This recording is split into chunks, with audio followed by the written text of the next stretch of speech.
Good morning, 11th class. Today, before beginning with the tutorial 3 of physics, I want to recapitulate the last topic which we have discussed in tutorial 2.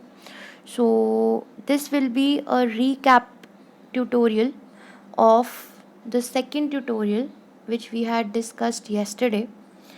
So, if you will be having any doubts, I hope in this recap tutorial those doubts will be absolutely clear. Now, the topic which we was discussing was a parallax method. Why we use parallax method? We use parallax method when we want to measure very large distances. When we want to measure very large distances, we use parallax method. Now, what happens in parallax method? As I told you in the last class, what happens in parallax method? In parallax method, what you do is, suppose you are having a candle, okay, and you are standing here. What you do is, you observe the candle. First you close your right eye. First you close your right eye and you observe the candle from the left eye. Then you close your left eye and you observe the candle from the right eye. All in all, what will happen is that there will be a distance. Obviously, there is some distance between your left and your right eye. This distance is known as the basis. This distance is known as the basis. When you will observe the particular candle from your left and right eye, you will see that the position is going to change. Okay. Then what will happen if you join it like this here with your left and your right eye, what is going to happen is you measure this angle when you are closing your left eye and you measure this angle when you're closing your right eye. You will be able to get this particular angle theta by applying angle sum property in this particular triangle. Now, after getting theta, you know the value of b, which will be already known to you, that is the distance between your right and your left eye. Then you can imagine the candle to be present at the center of a circle having center point O, and here you complete the circle. You complete the circle like this and you apply the formula that theta is equal to arc upon radius. Theta is equal to arc upon radius. After applying the formula that theta is equal to arc upon radius, we will consider B as our arc, the basis, the distance between the left and the right eye as the arc, and the radius is going to be the distance between the candle and the person who is observing it, which we want to calculate also. So, theta will be equal to B by D and then D will be equal to B upon theta. In short अगर मैं इस method को आपके सामने conclude करूं तो इस method में आपके पास एक सिंपल सा फॉर्मूला अराइज करता है that is theta is equal to B by D, जिसमें बी वो डिस्टेंस है जो उन दोनों पॉइंट्स के बीच में है जिन दो पॉइंट से आप उसी सेम चीज़ को क्या कर रहे हो, ऑब्जर्व कर रहे हो. जैसे अगर आप अर्थ से किसको देखने की कोशिश कर रहे हो, मून को देखने की कोशिश कर रहे हो. अगर आप अर्थ से मून को देखने की कोशिश कर रहे हो तो अर्थ के आप कौन से दो पॉइंट्स ले रहे हो, आप दो डायमेट्रिक ऑपोजिट पॉइंट्स ले रहे हो. तो ऑब्वियसली जो अर्थ का डायमीटर होगा वो यहाँ पे किसकी फॉर्म ले लेगा, स्मॉल बी की फॉर्म ले लेगा. और जब आप इन दो पॉइंट्स का ये एंगल आपको हमेशा गिवन होगा कि इन दो पॉइंट्स के बीच में जो एंगल सबटेंड हो रहा है वो थीटा हो रहा है. इन दो पॉइंट से जब आप मून को ऑब्जर्व कर रहे हो तो उन दो पॉइंट्स से मून का जो एंगल सबटेंड हो रहा है वो थीटा हो रहा है. तो this will always be given to you in the question. अब जो सबसे इम्पॉर्टेंट चीज़ पैरेलैक्स के क्वेश्चंस की होती है, the most important thing that you have to remember in the questions of parallax, कि जो एंगल होता है ये रेडियन में होना चाहिए, पर ये कभी भी आपको क्वेश्चन में रेडियन में गिवन नहीं होगा. जैसे हमने लास्ट क्लास में एक क्वेश्चन डिस्कस किया था जिसमें एंगल गिवन था आपके पास 1 degree and 54 arc minutes, 1 degree and 54 arc minutes. तो ये जो आर्क मिनट्स था इसको सबसे पहले आपको कन्वर्ट करना पड़ेगा डिग्रीज़ में, और आर्क मिनट्स को डिग्रीज़ में कन्वर्ट करने के बाद ही आप इस पूरी चीज़ को डिग्री में ला पाएंगे और फिर उस डिग्री को आप किस में कन्वर्ट कर पाएंगे, उस डिग्री को आप कन्वर्ट कर पाएंगे रेडियंस में, उस डिग्री को आप रेडियंस में तब कन्वर्ट कर पाएंगे। अब ये सब हमने कैसे किया था, you have to remember all these things because it is a very important concept that आपको पता है कि एक जो सर्कल होता है उसका टोटल आर्क लेंथ किसके इक्वल होता है, उसका टोटल आर्क लेंथ होता है उसके सर्कमफेरेंस के इक्वल, दैट इज़ 2πr। अगर मैं एंगल बोलती हूँ तो एंगल होता है आर्क अपॉन रेडियस, तो radius and this radius is going to cancel out, so the total angle is going to come out to be 2π। okay, so this is the total arc length, this is the total angle in radians of a particular figure which is here what, which is here a circle. Okay, now as you all are aware that 360 degree is equal to 2π, पूरा circle है ना, पूरे circle का angle कितना हुआ 360 degree, so 1 degree will be equal to 2π upon 360, that is pi upon 180 radians. Means if you want to go from degree to radian, you have to multiply it with pi upon 180, you have to multiply that thing with pi upon 180. Then bachcha, you are having arc minute, 1 degree is equal to 60 arc minutes and 1 arc minute is equal to 60 arc seconds. Okay, or 1 degree is equal to 3600 arc seconds. It is a similar relation like that in time.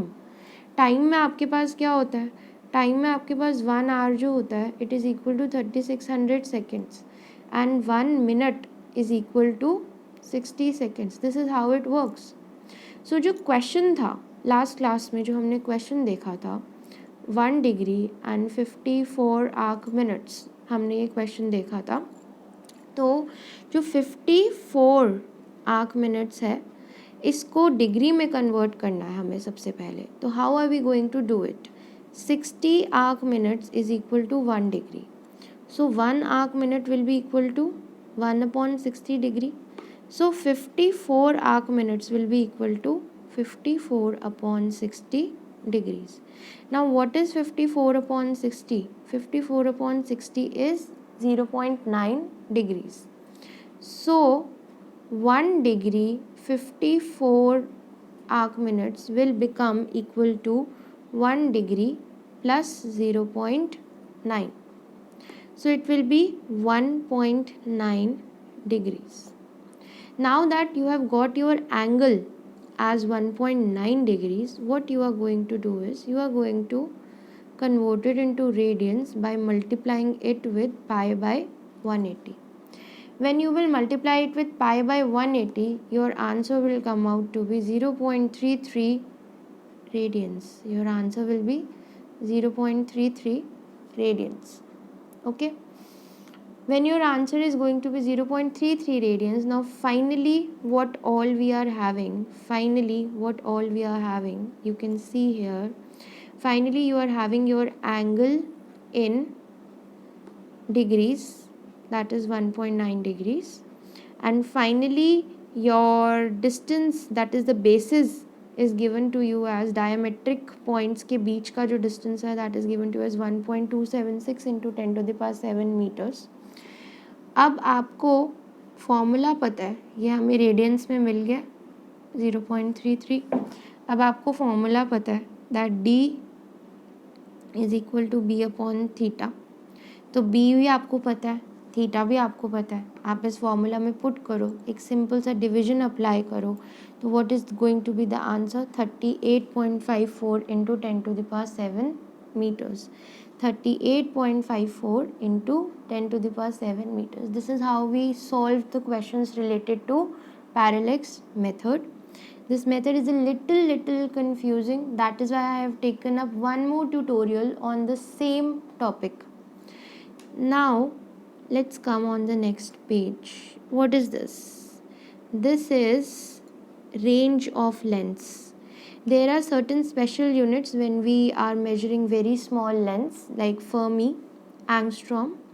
What is Fermi? One Fermi is 10 to the power minus 15 meter. See, such small length. 1 angstrom is 10 to the power minus 10 meters. 1 micrometer is 10 to the power minus 6 meters. So you have to remember few units like this. And then for extremely large lengths, when the lengths are extremely large, like the distance between Earth and some planet, or distance between Earth and Moon, or something like that, then we use astronomical unit. Okay, and one astronomical unit is 1.496 into 10 to the power 11 meters, which is actually the distance between the sun and the earth. We have taken it as a reference here. And then the second type of unit that we use is light year. 1 light year is distance that light travels in 1 year, which is approximately 9.46 into 10 to the power 15 meters. You will see these units only in very few questions, but you should know what is an astronomical unit, and how can we interconvert one AU into meters, or meters to AU. You should know this. And the next unit is light year. Then you are having what is accuracy and what is precision. Okay, I give you an example for this. Okay, I have done one experiment regarding Ohm's law. Okay, and the result is that resistance is 1.2 ohms. Okay, I am very accurate. I am very accurate in measuring my resistance because I followed all the precautions. I made the circuit correct. I had connected the circuit correct. So I have taken all my precautions before measuring the resistance using Ohm's law. So one of my friend measured the resistance to be 1.243 ohms. I am accurate, but she is both accurate as well as precise. I am accurate, but she is more accurate as well as precise. Okay, so this is the difference between accuracy and precision. So let us read here what we have written as the definition of accuracy and precision. Accuracy is how close a measured value is to the actual value. Okay, and precision is how close the measured values are to each other. जो measured values हैं वो एक दूसरे से कितने close हैं. जैसे suppose करो actual value 2 है, resistance की actual value 2 है, आपने measure करा 2.1, आपने measure करा 2.2, आपने measure करा 2.4, 2.1, 2.2, 2.4 आपने measure करा, ठीक है, और एक बीच में value आ गई 3.2. अब यहाँ तक 2.4 तक आप somehow accurate हो, लेकिन अगर मैं इन सारी वैल्यूज़ की साथ में बात करूँ तो आप ज़्यादा प्रिसाइज नहीं हो, क्योंकि आपकी वैल्यूज़ में काफ़ी डिफरेंस आ रहा है. 0.1, 0.1, 0.2, 0.2 का एंड 1 पॉइंट समथिंग का डिफरेंस आ रहा है. तो एक्यूरेसी का मतलब क्या हो गया? एक्यूरेसी का मतलब हो गया कि आपकी जो मेजर्ड वैल्यू है वो एक्चुअल वैल्यू के कितने क्लोज है. और प्रिसिशन का मतलब हो गया कि जितनी भी वैल्यूज़ आपने मेजर की हैं वो आपस में एक दूसरे के साथ कितना क्लोज है.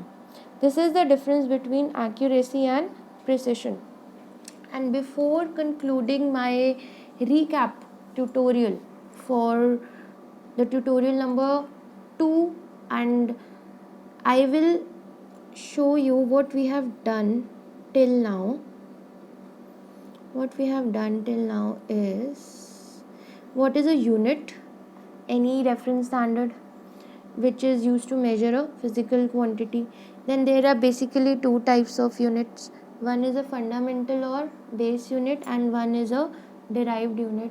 Then what is a fundamental unit? Any unit from which the other units are taken out is known as a fundamental unit. What is a derived unit? Which is taken out from the fundamental unit, it is known as the derived unit. Then what are SI units? System International Units are known as SI units. There are basically 7 base units as per the system international units, and those 7 base units are length, mass, time, electric current, thermodynamic temperature, amount of substance, and luminous intensity. So we derive all the other units from the 7 base units. For example, I have given you the example of velocity. Velocity is having units meter per second. Meter per second means meter, which is a SI unit of length, and second, which is the SI unit of time. So the units of velocity are derived from the basic units, the base units like meter and second. Then how do we measure very small lengths? With the help of electron microscope and tunneling microscopy. And then we had discussed the parallax method, a very simple method, a very simple formula. The only thing that you have to remember in parallax method is that you have to be accurate while measuring the angle, and the angle must be in radians. How to convert degree to radians? Multiply it with pi by 180. How to convert arc minutes to degrees? Divided by 60. How to convert arc seconds into degree? You have to divide it by 3600. So this is how you have to be very sure about your calculations of angle in radians, because when we are talking about parallax method, we are talking about distance, and when we talk about distance, we can't measure the angle in degrees, we have to measure the angle in radians, which is actually the SI unit in which the angles are generally measured. And then we are having the range of lengths, 1 Fermi and 1 angstrom, and then we are having 1 astronomical unit and 1 light year as 2 different units. And then we are having accuracy and precision. Accuracy, how close are you to the original value, and precision means how the measured values are close to each other. Now I hope you are very much clear with the part 1 of this chapter.